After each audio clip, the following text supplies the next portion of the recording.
Chris, thank you so much for being a guest on my Tabar's 2 cents. Really, really happy to have you. I know you're a really busy guy. I don't get much one-on-ones with you, and it's just a delight to have you here. I appreciate the offer. Love to come and chat anytime, whatever you need. And, for those who don't know, this is Chris Slightham. This is the broker of record, the head honcho, Mr. Capitano himself of Royal LePage Signature, modest 1,300 realtors. Answer to Chris, and he helps us with guidance and just he's always there for a helping hand. Chris, I don't know if you know this much about me. I wasn't one for rules in school, so every time I see Chris in the halls or if I'm in the cafe eating, he'll always say, "Are you contributing? Are you contributing?" And I always feel, even though there's not, there isn't that boss employee relationship with you, I always feel like I need to contribute around you, and I'm just really impressed. Now, the theme of my show is basically I look for experts in whatever field it is that they do, and I just kind of want to hear their story and how you got there. And I know that your real estate brokerage is a generation thing in your family. Your father had a modest little brokerage just next to our main office now, and you've grown that significantly. And I just would love to hear your story and how you saw that vision and how it's working out. Well, I appreciate the opportunity to come on your show, Tony. I think it's great to see that you've come up with this idea to speak to people and to explore different areas of the industry, and I think it's fantastic. We've got we've had a very great experience in the real estate industry for 55 years now, I guess, and it's been exciting. Incredible. And what a city, right? I mean, who would have known that we would be in one of the greatest cities on the planet by pure luck, really, right? I mean, you just we didn't plan that we would be here and it would do so well. It just happened that we got lucky that we happened to be here, and it's growing, and so we're lucky to kind of come along for the ride, so to speak. So it's been incredible. I mean, you've seen the cranes and the development and the growth and it's been a wild ride. It's unbelievable. Honestly, I think lucky is a great word. I mean, I don't know. My parents are immigrants, and they had so many options to choose from when leaving their home country, and they landed themselves in Toronto. And I think it's honestly from their hard work, from past generations' hard work, and in making this country the number one country to live in, and Toronto being its financial hub. So yeah, I'm lucky is a great word to use. Yeah, absolutely, right. And I think being in the real estate industry and it's we say often it's a roof over your head is one of the 3 necessities in life, and that's what we've been interested in and lucky to be a part of for the last more than 50 years. And so it's an incredible part of people's lives when you think about it. I mean, it's an integral part of people's lives, and we're a part of that, and we've worked hard to grow our business in this busy time, and it really has been, it's been pretty exciting. I mean, we saw a report just the other day that there's over 200 cranes, I think, around the Greater Toronto area. Yeah. So you can think about that. Just that alone is going to be, in the next 4 or 5 years, as those projects come to completion and the city continues to grow even more and more, it's really going to be, super exciting.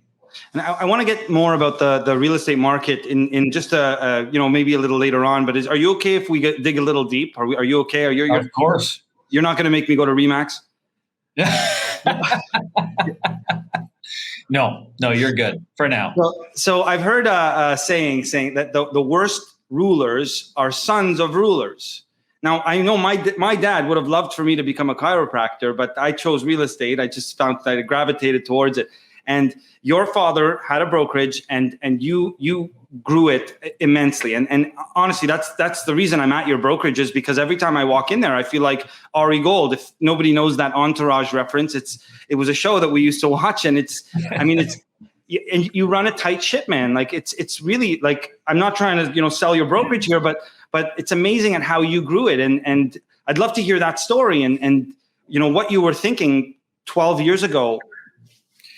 Yeah, so we've always been had the concept of full service. So we wanted to be a very professional full service. We've always been a very professional full service organization, and we were watching the world develop with technology and how the internet has allowed people to live and do business in much different ways than ever before. And we were watching how real estate used to be a very local, community-oriented, business. You kind of had your local community realtor, and then technology came into play. The internet arrived, and Amazing. then amazing, right? And the access to information. So you can now, from right here, we can search real estate anywhere in the world. So that was one factor that really, we wanted to keep a very close eye on, and we wanted to be sure that we took that into account, and the fact that we felt that we would start to be able to do business further and further away from our original location, in Don Mills. And so that was one driving factor, is technology, and knowing that the how things, or not knowing for certain, but believing that as technology came more into play, we would be able to do business in a different way. That, combined with the fact that we know that if you get great advice, you get better results. And so we wanted to build a business that really had professionals that were very, very interested in the profession, in providing great advice to people. And in order to do that, we had to provide a lot of resources to support the professionals that wanted to do really, really well. And that kind of led us to, developing the environment that we've created in our industry. And then with a little bit of luck, the industry grew. So we grew along with the industry, but we have really focused on providing resources, services, education, research for all of our realtors, so that they can be their very best in the businesses that they built, for themselves. And that, I think, is attributed to a lot to the growth in our business. Like, we want to be known as the best in the business because of the stuff that we do, not just because we want to say, oh, we're the best.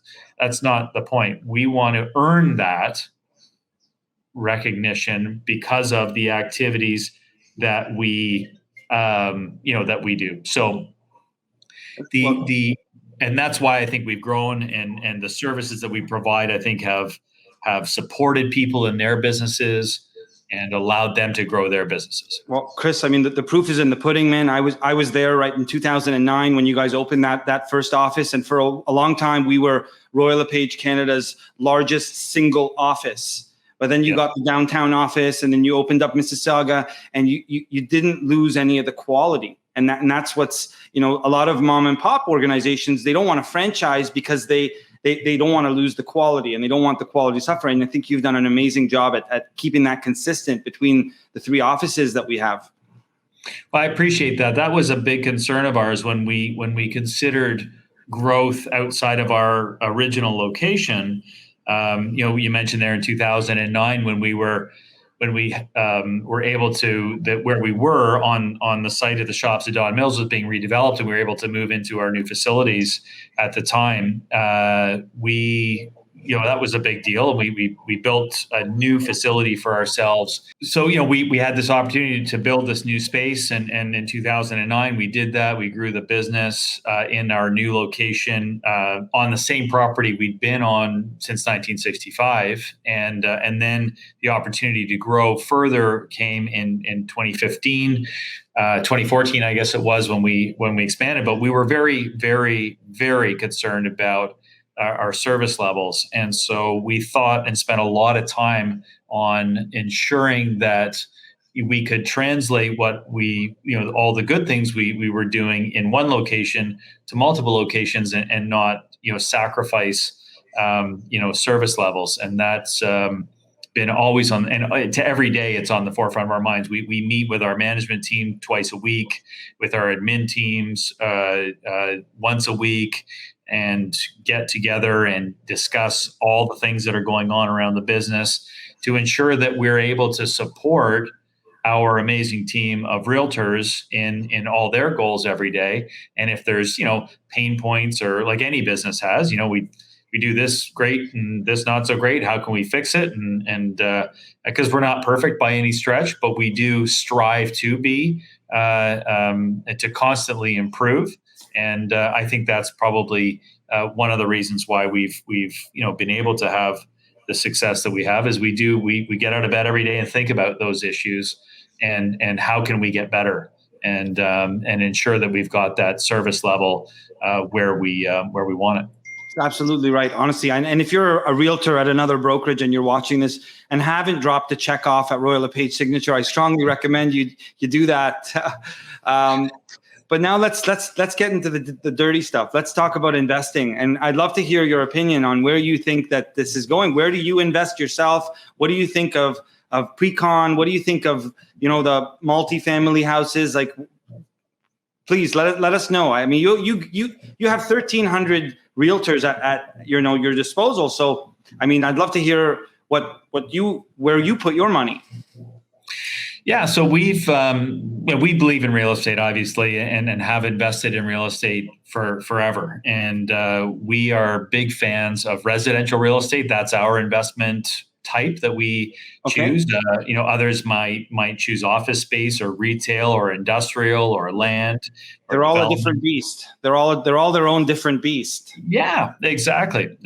And so I think you've got to find what works for you. What we found that works for us is residential real estate. So either condos or houses or apartment buildings or anything residential related, and we're big believers in it. And I think with the growth that we're seeing in the population, the growth that we're seeing in our cities, people need house. It's the first thing you need is somewhere to live, and so that's where I think that. It may not be for some people, it might not be that exciting. It's just kind of slow and steady, and it does the job. But what it is steady and it's consistent, and there's a need for it. So not everybody, as we're witnessing and have witnessed in the last 12 or 15 months, and not everybody needs a retail location or an office space all the time, but everybody needs a home and somewhere to live. And so there's a little more consistency in that asset class. Now it's because it's pretty consistent, it's also expensive. So the returns are not, hugely dramatic up front, but it's more of an asset class that you want to think of over longer time periods, 5, 10, 15, 20 or more years. And the total return over time is great. So when you have a year like we did last year, where prices in some pockets went up 20%, I mean, should people be worried that there's going to be some sort of a correction? There should be, I mean, look, I personally don't have a problem with get rich slow. But when you have growth like we did last year, I mean, how would you warn or advise people thinking about coming into the market now? That's a great question. And I think, whenever you see kind of, growth sort of take off, those are natural questions to ask, which is, gosh, that seems to be behaving, stronger than what it would be sort of over time. And so you do have to ask those questions, and you have to, and it's, the answer is really different for, of what to do is different for almost everybody. It depends on their personal situation. What I will say is that, markets don't really go up in a straight line, right? It's more, they kind of go up and bounce around, but over time they're going up. And so, can you time the market? Well, we say it's more time in the market than timing the market. Love that. You're really, as long as you're in the market, over time, you're going to do okay. Now, if you see a rapid increase in prices, you might say, oh gosh, it's that, what's going to happen after? Like what is this a crash coming? Well, if it goes up too fast, yes, it can pull back a little bit. But if you're planning to be there and the long term, it goes up again and maybe pulls back a bit more, and then goes up again and pulls back a bit more, and then over time you have a great story. It's hard to say right now. Interest rates right now are at all-time historic lows. Yeah. And so when interest rates rise, or if and when they rise, that could affect values for a period of time. So it might pull back values a little bit for a period of time. But if you're not selling, it's really not relevant, right? You're buying the investment. You're maybe taking some low cost mortgage money right now, which is brilliant. Yeah. And if the values bounce around over time, it doesn't really matter too much because you're not really planning to sell it down the road. Right. People that tend to wait tend to get disappointed because over time, well, to time it right on is the peaks and valleys is never. It's almost impossible, first of all. And you wait, and then maybe I'll wait a little longer, and then oh gosh, it's going up a little further. Well, I better wait because and then it goes up a little further, and then it comes down, and then it's not down low enough yet, but then it starts to go back up again. Well, I better wait, and now time has gone by. And one of the secrets of investing in real estate is leverage, and so time is how you pay down that leverage, right? That's how every mortgage payment, especially right now, like 60% of the first mortgage payment is going to principal payback. So the longer you're on the sidelines not owning that property, it's just delaying the payback process from when you finally do buy that property. I love that. That's where you build equity growth as well, right? You got to come on my next buyer appointment with me, man. You're just you're just an expert. I think you can handle it. Yeah, thank you, Chris. Thank you. So I also wanted to talk about condos. Now, condos is an asset class that didn't see a 20% growth over the last year. So by diversifying one's portfolio, you can say that by getting the right advice, you can almost time the market and buy the dip. These crypto investors say buy at the dip. I want you to hear your take on condos and where you see those going. So it's been an amazing story when traditionally, and we've seen it in most parts of real estate in the last year, when interest rates go down, real estate values go up. That's a fairly common, economic reality in most scenarios. Now you throw in a global health crisis and that changes, that's outside of most scenarios, right? So what happened here, of course, is in this particular situation in a health crisis where we were told, just over a year ago that, getting too close to somebody could kill you, that became a very frightening reality for all of us. Very, sure. Very scary. And so the challenge with condos, of course, is that's communal living. You're living with other people. You have to travel in common corridors. You have to travel in common elevators. You're sharing space. And so that's a part of our real estate market where people say, gosh, I've enjoyed either I've enjoyed a condo lifestyle or I could consider it a condo lifestyle, but I'm being told that if I get too close to people, it could kill me. Yeah. I don't like that idea. So I'm going to maybe look at something else. So a couple of things happened. People started looking for different types of real estate. So they turned their attention away from condos for a while towards anything with a little bit of outdoor space or a little further outside of the GTA in particular, where there was just generally more space to be had, maybe more bang for your buck. And so that happened. Also, people stopped having to go into their offices because we could no longer get together. And so the need for even the rental component of the condo market downtown really pulled back because people started leaving the downtown core because they didn't need to be in their offices. Everything was closed down. People were doing like what we're doing today is getting together on Zoom or other platforms for it to connect. So you could do that from anywhere. And so that big change reduced the demand on condos. And so condos in most of the last year really started to pull back. They actually condo prices peaked in February of 2020, right before COVID really landed here in our communities, and we had to close everything essentially. And then they started to, because of those factors, people started to pull away. And so what happened was there was more and more inventory available as condo owners decided to make moves.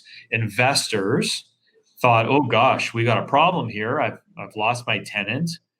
There doesn't seem to be much interest in condos for a period of time. Maybe now's the time. I gotta get out of this thing. And so a lot more inventory came on the market. The funny thing is demand actually didn't pull back that much. What really happened is a lot more inventory came out on the market for a period of time, which caused that supply and demand ratio to go more in favor of the buyers really than the sellers, and value started to pull back. And then what was interesting, so we started talking about this back in the fall of last year. We said, as things were starting to look better, and we were starting to look forward to maybe vaccines coming and a more, what we would refer to as a normal life, that we said, condos are a good buy, because you could see condo values pulled back about 9 to 12%, depending on where you were. And there was stuff available to buy. So you could buy. Interest rates had dropped tremendously to as low as 1.5% for 5-year fixed at its lowest point, and and all of a sudden there was supply there to be had. So condos were kind of on sale, and we said, look, at some point in 2021, my feeling was March would be kind of the point at which it would really change. We're going to see value start to increase. And we weren't wrong. We were just wrong with our timing, because the values actually started to increase in January, not in March. We were about 90 days off. I figured values wouldn't start to really move until March. They started moving in January, because in November of last year was when they announced vaccines coming. That they had found vaccines that were working. Right. They were getting approvals. We then were just waiting for delivery, essentially. And so people started to think, well, gosh, if we're actually going to be able to live again together, maybe a condo isn't a bad thing, and let's head back. Yeah, I think also they got fed up with the bidding wars and getting outbid. And I think we saw the same thing happen in 2016 when there was these bidding wars, and then the government implemented their foreign buyers tax and the stress test back then. Condos followed. So I honestly see a big opportunity in the condo market over the next couple of years, just because of how healthy the freehold market was, and how fed up people are of having to drive till you qualify for that backyard. So we saw a big jump in Durham, Oakville, Burlington, always been a healthy market. Barrie is on fire now. Yes. I'm seeing like $1 million plus in pre-construction out there in the Eagles Rest community. Yes. So it's great. Chris, it's always been a pleasure to have you, man. I always love our talks. We're going to wrap this up because I know you're a busy guy. And I always like to end with my 2 cents. And so what we got out of you today is, Chris, don't time the market and spend time in the market. And although there are some years where you see a lot of growth, whatever asset class you're looking at, I'm sure there is an opportunity for you there. If you have the long term in mind, everything will work out if you're in a healthy city like ours. Chris, thank you so much. And I look forward to getting some motivation from you again in the office. You can ask me anytime if I'm contributing.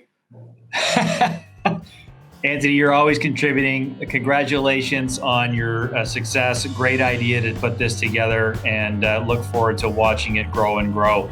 Thanks very much for having me on. You too. Thanks, Chris.